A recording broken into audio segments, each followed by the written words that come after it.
Selamat sore jemaat terkasih dalam Tuhan Yesus Kristus. Pada kesempatan persekutuan Komisi Wanita Ester pada sore hari ini, bersama-sama kita akan merenungkan satu tema, matikan dan buanglah.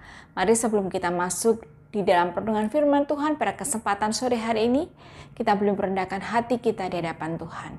Mari kita berdoa.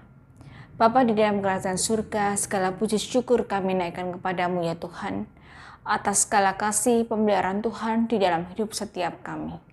Kembali pada sore hari ini, kami akan merenungkan satu bagian firman Tuhan.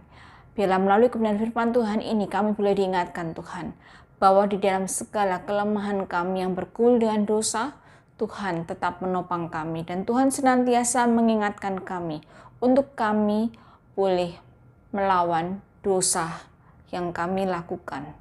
Untuk kami terus berperang terhadap dosa. Kami menyerahkan Tuhan, perenungan firman Tuhan pada kesempatan sore hari ini ke dalam tangan-Mu. Di dalam nama Tuhan Yesus Kristus kami sudah berdoa. Amin. Saudara terkasih dalam Tuhan Yesus Kristus, bersama-sama kita akan membaca satu bagian firman Tuhan yang terambil dari surat Kolose. Surat Kolose pasal 3 ayat yang ke-5 sampai dengan yang ke-10. Firman Tuhan berbunyi demikian. Karena itu matikanlah dalam dirimu segala sesuatu yang duniawi, yaitu percabulan, kenajisan, hawa nafsu, nafsu jahat dan juga keserakahan yang sama dengan penyembahan berhala. Semuanya itu mendatangkan murka Allah atas orang-orang durhaka. Dahulu kamu juga melakukan hal-hal itu ketika kamu hidup di dalamnya, tetapi sekarang buanglah semuanya ini, yaitu marah, geram, kejahatan, fitnah, dan kata-kata kotor yang keluar dari mulutmu.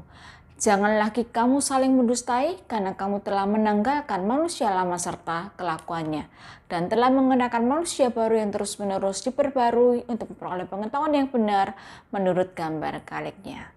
Demikian pembacaan firman Tuhan pada kesempatan sore hari ini. Saudara terkasih dalam Tuhan Yesus Kristus, sejak kejatuhan manusia di dalam dosa, manusia senantiasa bergumul dengan dosa. Di dalam kelemahan kita sebagai manusia, kita tidak mungkin menang melawan dosa. Karena keberdosaan kita, maka seharusnya kita menjalani hukuman kekal dari Allah. Namun karena apa yang telah Kristus lakukan di atas kayu salib, kita diselamatkan. Kita diselamatkan oleh karena kasih karunia Kristus, bukan karena perbuatan baik kita. Ini adalah satu kebenaran yang begitu indah dari Injil Kristus. Tetapi ini adalah kebenaran yang seringkali disalah-artikan. Dan mungkin penyalahartian dari kasih karunia yang paling buruk adalah ketika seseorang menyimpulkan bahwa jika kita diselamatkan karena kasih karunia dan bukan karena perbuatan kita, maka kita menjadi tidak peduli terhadap apa yang kita lakukan. Bahwa kita tidak perlu khawatir tentang dosa, karena bagaimanapun kita sudah diampuni. Memang kita sudah diselamatkan karena kasih karunia Allah.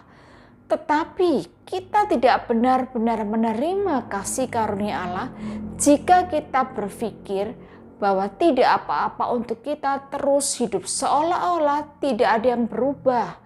Meskipun kita telah diselamatkan oleh Kristus.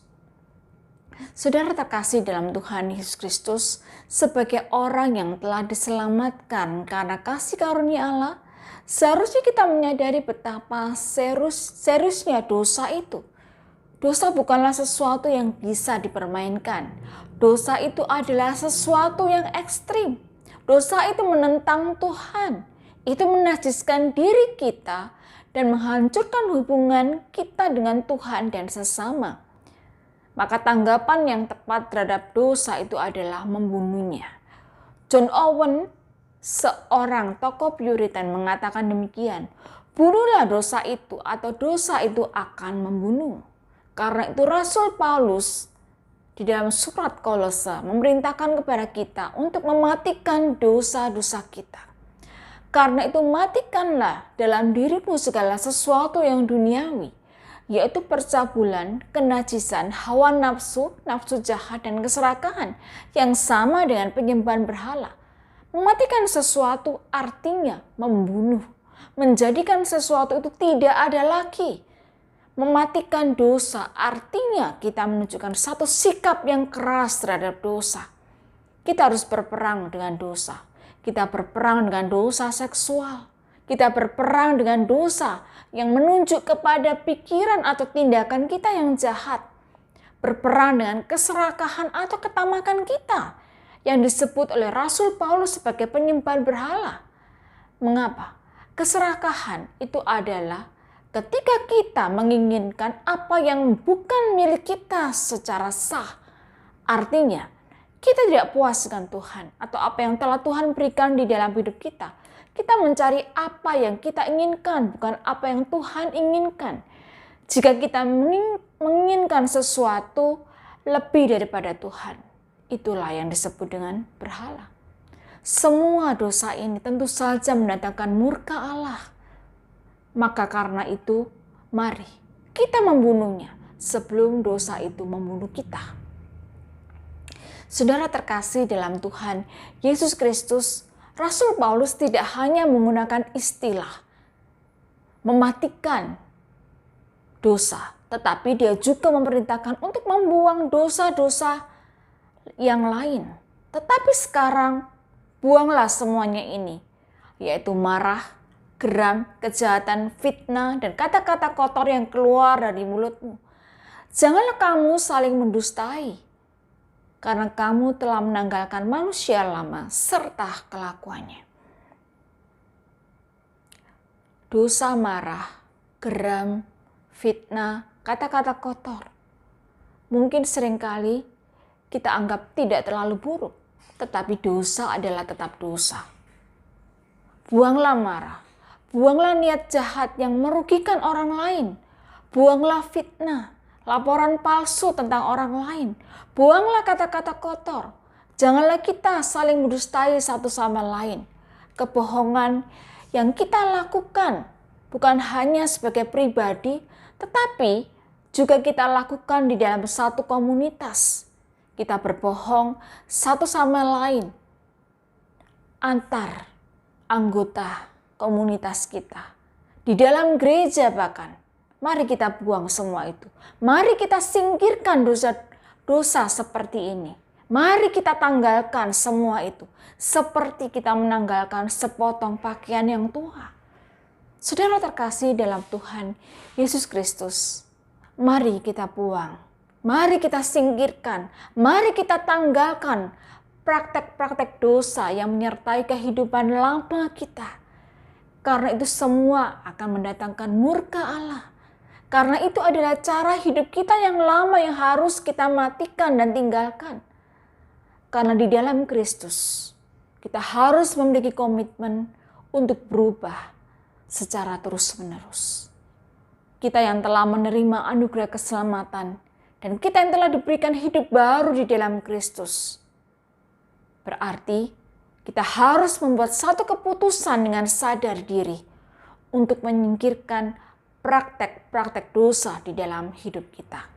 Saudara terkasih dalam Tuhan Yesus Kristus, jika kita adalah ciptaan yang baru, maka seharusnya kita memiliki perilaku yang baru.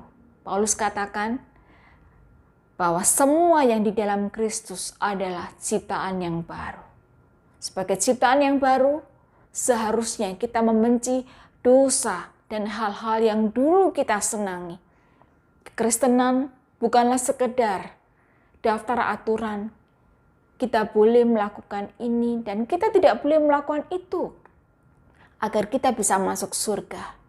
Sebaliknya, kita tidak melakukan dosa atau kita membunuh dosa kita karena kita mengasihi Yesus. Jika Yesus itu lebih berarti bagi kita daripada apapun, maka kita akan dengan senang hati membunuh dosa-dosa kita. Jika kita mengasihi Yesus, maka kita akan dengan senang hati menanggalkan dosa-dosa kita. John Piper menyatakan, jika murka Allah itu tidak ditakuti, jika kekudusan Tuhan itu tidak kita hormati, jika anugerah Allah itu tidak kita pedulikan, jika kehadiran Tuhan itu tidak dihargai, jika pribadi Allah itu tidak dikasihi, maka itu adalah dosa. Bunuhlah dosa itu, atau dosa itu akan membunuh kita. Bila renungan firman Tuhan pada kesempatan sore hari ini mengingatkan setiap kita akan terus diperhadapkan pada pergumulan-pergumulan hidup kita yang bisa menjadikan kita berdosa. Mari kita matikan dosa-dosa kita, atau dosa itu akan membunuh kita. Amin.